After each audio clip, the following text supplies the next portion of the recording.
ಅಶ್ವಿನಿ ಗೌಡ ಅವರೇ, ಪಕ್ಷಗಳನ್ನ, ರಾಜಕೀಯ ಪಕ್ಷಗಳನ್ನ, ಸರ್ಕಾರಗಳನ್ನ ನಂಬ್ಕೊಂಡು ನಮ್ಮ ಭಾಷೆಯನ್ನ ನಾವು ಉಳಿಸ್ಕೊಳ್ತೀವಿ ಅಂತಂದ್ರೆ ಅದು ನಮ್ಮ ಮೂರ್ಖತನ ಆಗ್ಬಿಡುತ್ತೆ ಅಂತ ಕಾಣಿಸ್ತಾ ಇದೆ ಈಗಿನ ನಾನು ವಾದಗಳನ್ನು ನೋಡ್ತಾ ಹೋಗ್ಬಿಟ್ರೆ, ಅಲ್ವಾ? ಖಂಡಿತವಾಗ್ಲೂ ನಾವು ಯಾವತ್ತೂ ಕೂಡ ಯಾವುದೇ ಸರ್ಕಾರ ಇರಲಿ, ಬಿಜೆಪಿ ಇರಲಿ, ಕಾಂಗ್ರೆಸ್ ಇರಲಿ, JDS ಇರಲಿ, ಸಮ್ಮಿಶ್ರ ಸರ್ಕಾರ ಇರಲಿ, ನಾವು ಯಾವತ್ತೂ ಕೂಡ ಯಾವುದೇ ಸರ್ಕಾರವನ್ನ, ಯಾವುದೇ ಪಕ್ಷವನ್ನ, ಯಾವುದೇ ರಾಜಕಾರಣಿಯನ್ನ ನಂಬಿಕೊಂಡು ನಾವು ಬೀದಿಗಿಳಿದು ಹೋರಾಟವನ್ನ ಮಾಡದಂತಹ ಉದಾಹರಣೆ ಇಲ್ಲ ಇಡೀ ಇಂಟರ್ವ್ಯೂನ ಆಗ್ತಾ ಇದ್ದೀನಿ. ಹಾಗಿದ್ದಾಗ ನಾರಾಯಣಗೌಡರು ಒಂದು ಹೇಳಿಕೆಯನ್ನ ಕೊಡ್ತಾರಲ್ಲ, ಅಧಿಕಾರಕ್ಕೆ ತರೋದ್ರಲ್ಲಿ ನಾವು ಮುಂದೆ ನಿಂತ್ಕೊಂಡ್ವಿ, ಅಧಿಕಾರ ತರೋದ್ರಲ್ಲಿ ನಾವು ಸಹಾಯ ಮಾಡಿದ್ವಿ, ಈಗ ನಮಗೆ ಈ ರೀತಿಯಾಗಿ ನಡೆಸ್ಕೊಳ್ತಾ ಇದ್ದಾರೆ ಅಂತ ಹೇಳಿ, ಅದು ಯಾಕೆ?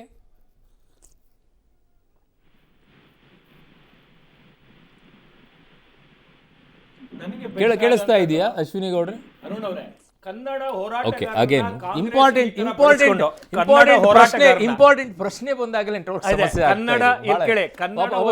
ಪ್ರವೀಣ್ ಶೆಟ್ಟಿ ಅವರೇ, ಕನ್ನಡ ಹೋರಾಟಗಾರನ ಬಳಸ್ಕೊಂಡು ಅಧಿಕಾರಕ್ಕೆ ಬಂದಂತ ಕಾಂಗ್ರೆಸ್ಸಿಗರು, ಕಾಂಗ್ರೆಸ್ ಯಾವಾಗ ಅಧಿಕಾರಕ್ಕೆ ಬರುತ್ತೆ, ಕಾಂಗ್ರೆಸ್ ತೋರ್ಸೋದೇ ಒಂದಲ್ಲೂ ತಿನ್ನೋದೇ ಒಂದಲ್ಲೂ ಆನೆ ಹೆಂಗಿರತ್ತೆ ಆ ತರ ತನ್ನ ಆಡಳಿತ ನಡೆಸೋಕ್ಕೂ ಮುಂಚೆ ವಿರೋಧ ಪಕ್ಷದಲ್ಲಿದ್ದಂಥ ಸಂದರ್ಭದಲ್ಲಿ ಪ್ರತಿಯೊಂದು ಸಂದರ್ಭದಲ್ಲೂ ಕೂಡ ಈ ತರದ್ದು ಗಲಭೆ, ಆದ್ರೆ ತಾನೇ ಸ್ವತಃ ಅಧಿಕಾರಕ್ಕೆ ಬಂದಂತ ಸಂದರ್ಭದಲ್ಲಿ ಕಾನೂನು ಬರುತ್ತೆ. ವೋಟ್ ಬ್ಯಾಂಕ್ ರಾಜಕಾರಣ ವೋಟ್ ಬ್ಯಾಂಕ್ ರಾಜಕಾರಣ ಬಂದಂತ ಸಂದರ್ಭದಲ್ಲಿ ಅವ್ರ ಬಗ್ಗೆ ಅತೀವ ಪ್ರೀತಿ ಬರುತ್ತೆ, ಅವ್ರನ್ನ ಬಿಡಿಸ್ಕೊಂಡ್ ಬರ್ತಾರೆ, ಪಟಾಕಿ ಓಡಿಸ್ತಾರೆ, ಸಿಹಿ ಕೊಡ್ತಾರೆ, ಕಾನೂನಿನ ಸಲಹೆ ಕೊಡ್ತಾರೆ, ಏನ್ ಮಾಡ್ತಾರೆ. ವೋಟ್ಗೋಸ್ಕರ ಕಾಂಗ್ರೆಸ್ ಎಂತಹ ಕೆಲಸ ಕೂಡ ಮಾಡಕ್ ತಯಾರಿದೆ. ಈ ಒಂದು ಘಟನೆ ಒಳಗಡೆನೂ ಅದೇ ಕಾಣಿಸ್ತದೆ. ಪಕ್ಷಗಳ ಬಗ್ಗೆ ಹೇಳ್ತಾ ಇದ್ರೆ, ಪ್ರಾದೇಶಿಕ ಪಕ್ಷವಾಗಿ ನಮ್ಮ ಜನತಾದಳದಿಂದ ಮಾನ್ಯ HD ದೇವೇಗೌಡರು ಕರ್ನಾಟಕದ ಮುಖ್ಯಮಂತ್ರಿ ಆಗಿದ್ದ ಸಂದರ್ಭದಲ್ಲಿ ಕನ್ನಡ ಕಾವಲು ಪಡೆ ಏನಿತ್ತು ಅದನ್ನ ಕನ್ನಡ ಅಭಿವೃದ್ಧಿ ಪ್ರಾಧಿಕಾರ 2019ರಲ್ಲಿ ಮೈತ್ರಿಯಲ್ಲಿ ಇರ್ಲಿಲ್ವಾ? ಅಲ್ಲ, ಇತ್ತು. ನಾನು ಹೇಳ್ತಾ ಇರೋದು ಪ್ರಾದೇಶಿಕ ಪಕ್ಷದ ಕೊಡುಗೆ ಹೇಳ್ತಾ ಇದ್ದೀನಿ. ಕನ್ನಡ ಅಭಿವೃದ್ಧಿ ಪ್ರಾಧಿಕಾರ ಮಾಡಿ ಕನ್ನಡ ಅದು ಆಡಳಿತ ಬೇರೆ ಆಗುತ್ತೆ, ಕನ್ನಡ ಅಸ್ಮಿತೆಗೋಸ್ಕರ ಕನ್ನಡ ಅಸ್ಮಿತೆಯನ್ನು ಉಳಿಸಬೇಕು ಅನ್ನೋದಾಗಿದ್ದಿದ್ರೆ ದೇವೇಗೌಡರು ಅವತ್ತು ಮಾಡಿದ್ರು ಅಂತ ಹೇಳ್ಬಿಟ್ಟು ಅದನ್ನೇ ಹೇಳ್ಕೊಂಡಿರಕ್ಕಾಗಲ್ಲ.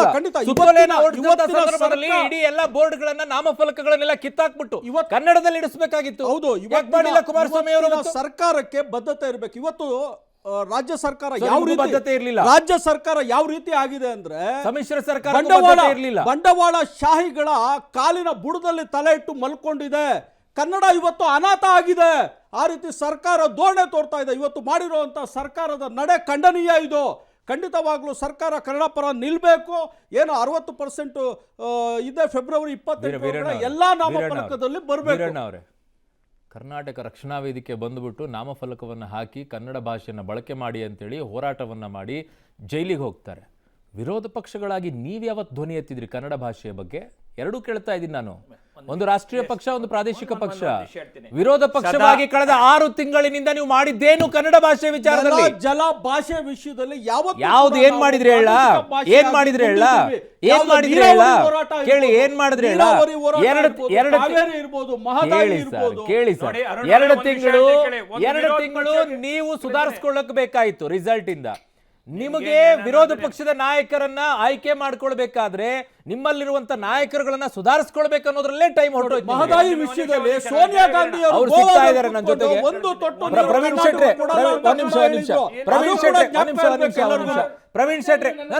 ಮಹೇಶ್ವರ್, ಪ್ರವೀಣ್ ಶೆಟ್ರೆ, ಸಂಘಟನೆಗಳು ರಾಜಕೀಯ ಪಕ್ಷಗಳಿಗೆ ಜೀತ ಕೆಲಸ ಮಾಡಿ ಇವತ್ತು ನಾನು ಅವ್ರಿಗೆ ಸಹಾಯ ಮಾಡಿದ್ದಿದ್ದೆ, ಇವತ್ತು ನಾನು ಹಿಂಗೆ ಅನುಭವಿಸ್ತಾ ಇದ್ದೀನಿ, ಜೈಲಿಗೆ ಹೋಗ್ತಾ ಇದ್ದೀನಿ ಅಂತ ಹೇಳ್ಬಿಟ್ರೆ ಕೇಳಿಸ್ಕೊಂಡು ಸುಮ್ಮನೆ ಇರಬೇಕಾ ಈ ಕನ್ನಡದ ನಾಡಿನ ಜನಗಳು?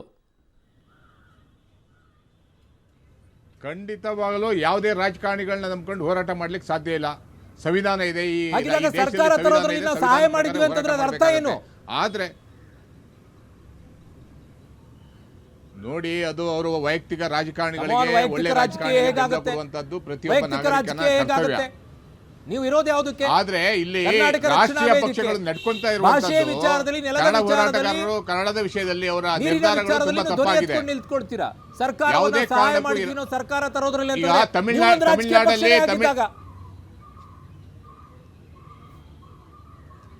ನೋಡಿ, ಮುಂದಿನ ದಿನಗಳಲ್ಲಿ ಎಲ್ಲ ಕನ್ನಡ ಹೋರಾಟಗಾರರು ಒಟ್ಟಿಗೆ ಸೇರಿ ಇನ್ನೊಂದು ಪ್ರಾದೇಶಿಕ ಪಕ್ಷ ಸಿದ್ಧವಾದ್ರೂ ಆಗ್ಬಹುದು. ಈ ರಾಷ್ಟ್ರೀಯ ಪಕ್ಷಗಳ ಧೋರಣೆಯಿಂದ ತಮಿಳುನಾಡಲ್ಲಿ ತಮಿಳಿರುತ್ತೆ, ಆಂಧ್ರದಲ್ಲಿ ತೆಲುಗಿರುತ್ತೆ, ಕರ್ನಾಟಕದಲ್ಲಿ ಯಾಕೆ ಇವರು ಹಿಂದಿ, ಇಂಗ್ಲಿಷ್, ತಮಿಳು, ತೆಲುಗು ಎಲ್ಲದಕ್ಕೂ ಮರಾಠಿಗರಿಗೆ ಬೆಂಬಲವನ್ನು ಕೊಡುವಂಥದ್ದು? ಈ ನಾಡಿನ ಭಾಷೆ ಇಲ್ವಾ? ಕರ್ನಾಟಕ ಅಲ್ವಾ? ಕರ್ನಾಟಕ ಸರ್ಕಾರ ಅಲ್ಲ ಕನ್ನಡದ ಪರವಾಗಿ ನಿಲ್ಬೇಕಾಗಿತ್ತು. ಎಲ್ಲಿದೆ ITBTಗಳಲ್ಲಿ ಉದ್ಯೋಗ? ಸರೋಜಿನಿ ಮಹಿಷಿ ಎಲ್ಲಿ ಜಾರಿಗೆ ತಂದಿದ್ದೀರಾ? ಎಲ್ಲಿ ಗಡಿ ಅಭಿವೃದ್ಧಿ ಎಲ್ಲಿ ಮಾಡ್ತಾ ಇದ್ದೀರಾ? ಮಹದಾಯಿ ಹೆಸರಲ್ಲಿ ಮಾಡ್ತೀರಾ? ಮೇಕೆದಾಟು ಹೆಸರಲ್ಲಿ ರ್ಯಾಲಿ ಮಾಡ್ತೀರಾ? ಎಲ್ರಿ ನಮ್ಮ ಕನ್ನಡಿಗರ ಅಭಿವೃದ್ಧಿ ಎಲ್ಲಿ ನಡೀತಾ ಇದೆ? ನಿಮ್ಮ ಅಧಿಕಾರ ಬರೋ ತನಕ ಮಾತ್ರ ನಿಮ್ಮ ಹೋರಾಟ. ಅಧಿಕಾರ ಬಂದ ಮೇಲೆ ಕನ್ನಡನೂ ಇಲ್ಲ, ಕನ್ನಡಿಗನೂ ಇಲ್ಲ, ಕರ್ನಾಟಕನೂ ಇಲ್ಲ. ಆ ಸಿದ್ಧಾಂತದಲ್ಲಿ ಇದ್ದೀರಾ ನೀವು. ರೈತರ ಜಮೀನನ್ನು ಕಳ್ಕೊಂಡಿಲ್ವಾ?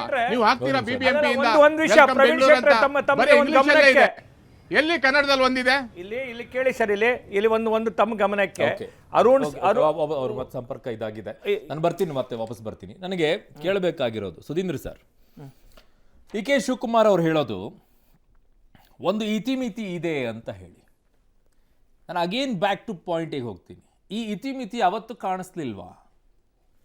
ಕೇಳಿ ಕೇಳಿ ಕೇಳಿ ಕೇಳಿ ಕೇಳಿ ಇವತ್ತು ಹೇಳ್ತೀನಿ, ಮುಂದೇನೂ ಹೇಳ್ತೀನಿ, ನಾಳೆನೂ ಹೇಳ್ತೀನಿ, ನಾರಾಯಣಗೌಡರಿಗೆ ಕಾನೂನನ್ನು ಕೈಗೆತ್ಕೊಳ್ಳೋ ಹಾಗಿಲ್ಲ, ಆಸ್ತಿ ಪಾಸ್ತಿಯನ್ನು ಹಾಳು ಮಾಡೋ ಹಾಗಿಲ್ಲ.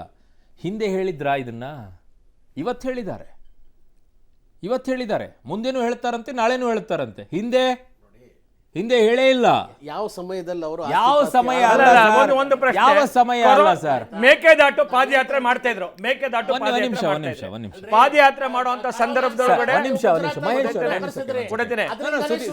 ಸುಧೀಂದ್ರ ಅವರೇ, ಗುಜರಾತ್ ಅಲ್ಲಿ ನೀವು ಟ್ರಂಪ್ ನ ಕರೆಸ್ಕೊಂಡು ರ್ಯಾಲಿ ಮಾಡಿದ್ರಿ. ಅವಾಗ್ಲೇ ಕೊರೋನಾ ಶುರು ಆಗಿತ್ತು. ಅವಾಗ ನೀವ್ ಯಾಕೆ ಸುಧೀಂದ್ರ ಅವರೇ, ವಿಷಯಾಂತರ ಮಾಡಬೇಡಿ. ಸುಧೀಂದ್ರ ಅವರೇ, ಡೋಂಟ್ ಜಂಪ್.